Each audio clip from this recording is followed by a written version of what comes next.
world, I'm Carrie-Anne and welcome to Crash Course Computer Science. Over the course of this series, we're going to go from bits, bytes, transistors and logic gates all the way to operating systems, virtual reality and robots. We're going to cover a lot, but just to clear things up, we are not going to teach you how to program. Instead, we're going to explore a range of computing topics as a discipline and a technology. Computers are the lifeblood of today's world. If they were to suddenly turn off all at once, the power grid would shut down, cars would crash, planes would fall, water treatment plants would stop, stock markets would freeze, trucks with food wouldn't know where to deliver, and employees wouldn't get paid. Even many non-computer objects, like DFTBA shirts and the chair I'm sitting on, are made in factories run by computers. Computing really has transformed nearly every aspect of our lives. And this isn't the first time we've seen this sort of technology-driven global change. Advances in manufacturing during the Industrial Revolution brought new scale to human civilization in agriculture, industry and domestic life. Mechanization meant superior harvests and more food, mass-produced goods, cheaper and faster travel and communication, and usually a better quality of life. And computing technology is doing the same right now, from automated farming and medical equipment to global telecommunications and educational opportunities. And new frontiers like virtual reality and self-driving cars. We are living in a time likely to be remembered as the electronic age. And with billions of transistors in just your smartphones, computers can seem pretty complicated. But really, they're just simple machines that perform complex actions through many layers of abstraction. So in this series, we're going to break down those layers and build up from simple ones and zeros to logic units, CPUs, operating systems, the entire internet and beyond. And don't worry, in the same way someone buying t-shirts on a web page doesn't need to know how that web page was programmed, or the web designer doesn't need to know how all the packets are routed, or router engineers don't need to know about transistor logic, this series will build on previous episodes, but not be dependent on them. By the end of this series, I hope that you can better contextualize computing's role, both in your own life and society, and how humanity's arguably greatest invention is just in its infancy, with its biggest impact yet to come. But before we get into all that, we should start at computing's origins, because although electronic computers are relatively new, the need for computation is not.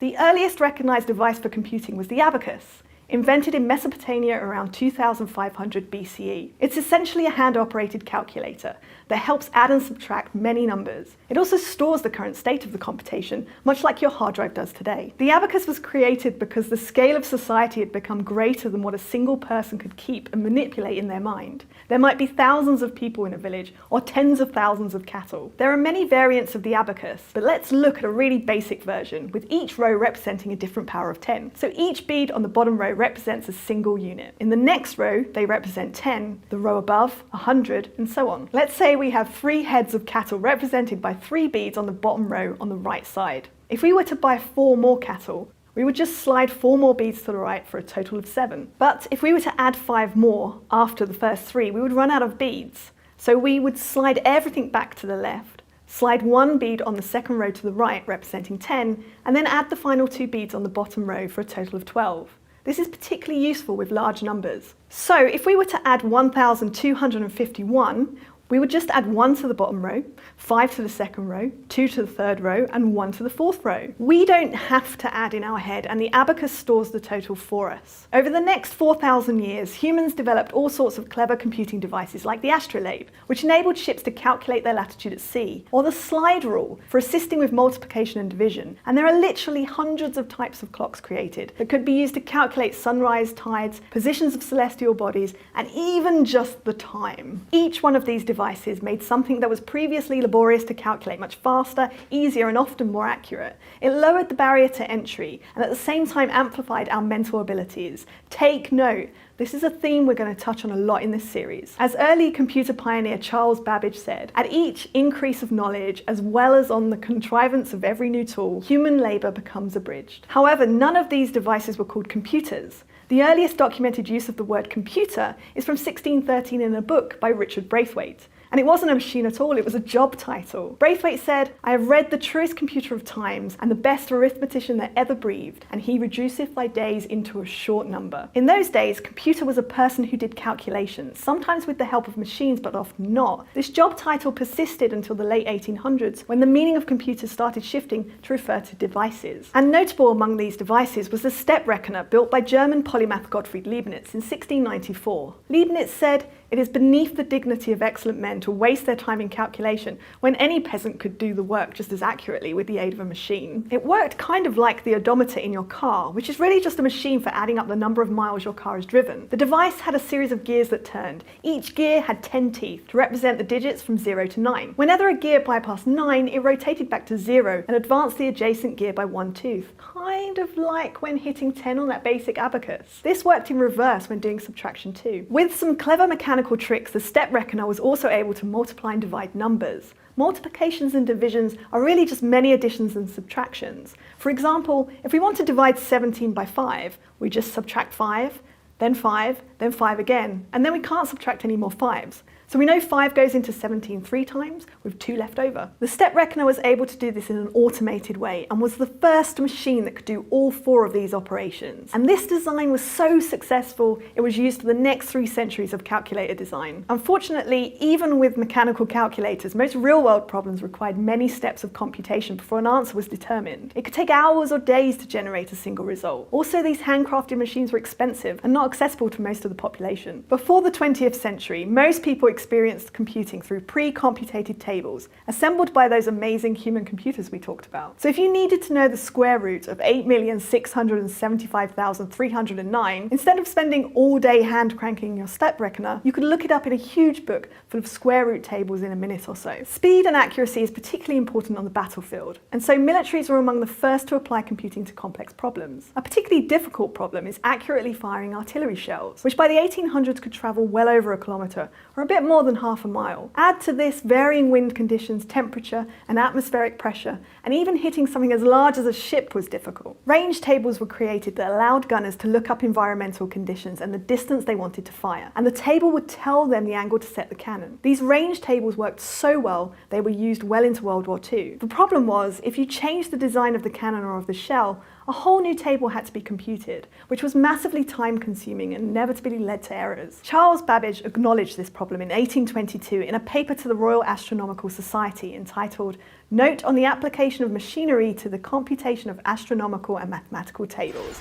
Let's go to the thought bubble. Charles Babbage proposed a new mechanical device called the difference engine, a much more complex machine that could approximate polynomials. Polynomials describe the relationship between several variables, like range and air pressure, or amount of pizza Carrie-Anne eats and happiness. Polynomials could also be used to approximate logarithmic and trigonometric functions, which are a real hassle to calculate by hand. Babbage started construction in 1823, and over the next 2 decades tried to fabricate and assemble the 25,000 components, collectively weighing around 15 tons. Unfortunately, the project was ultimately abandoned. But in 1991, historians finished constructing a difference engine based on Babbage's drawings and writings, and it worked. But more importantly, during construction of the difference engine, Babbage imagined an even more complex machine, the Analytical Engine. Unlike the difference engine, step reckoner and all other computational devices before it, the Analytical Engine was a general-purpose computer. It could be used for many things, not just one particular computation. It could be given data and run operations in sequence, it had memory and even a primitive printer. Like the difference engine, it was ahead of its time and was never fully constructed. However, the idea of an automatic computer,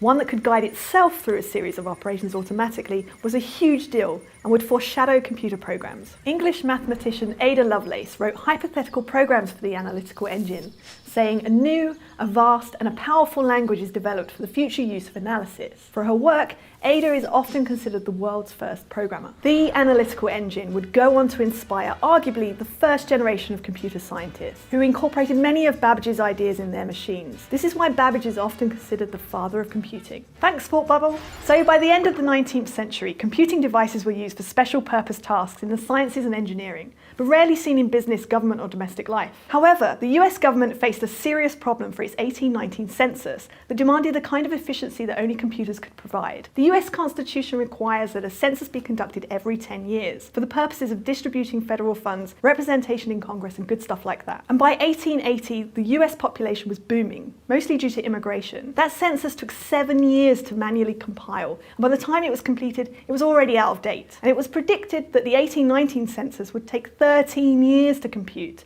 That's a little problematic when it's required every decade. The Census Bureau turned to Herman Hollerith, who built a tabulating machine. His machine was electromechanical. It used traditional mechanical systems for keeping count, like Leibniz's step reckoner, but coupled them with electrically powered components. Hollerith's machine used punch cards, which were paper cards with a grid of locations that could be punched out to represent data. For example, there was a series of holes for marital status. If you were married, you would punch out the married spot. Then when the card was inserted into Hollerith's machine, little metal pins would come down over the card. If a spot was punched out, the pin would pass through the hole in the paper and into a little vial of mercury, which completed the circuit. This now completed circuit powered an electric motor, which turned a gear to add one, in this case, to the married total. Hollerith's machine was roughly 10 times faster than manual tabulations, and the census was completed in just 2.5 years, saving the census office millions of dollars. Businesses began recognizing the value of computing and saw its potential to boost profits by improving labor and data-intensive tasks, like accounting, insurance appraisals, and inventory management. To meet this demand, Hollerith founded the Tabulating Machine Company, which later merged with other machine makers in 1924 to become the International Business Machines Corporation, or IBM,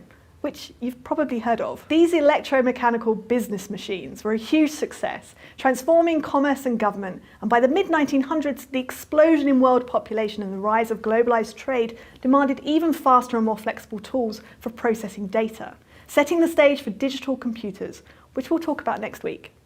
Crash Course Computer Science is produced in association with PBS Digital Studios. At their channel, you can check out a playlist of shows like PBS Idea Channel, Physics Girl, and It's Okay to Be Smart. This episode was filmed at the Chad and Stacey Emigalt Studio in Indianapolis, Indiana, and it was made with the help of all these nice people and our wonderful graphics team, Thought Cafe. Thanks for watching. I'll see you later.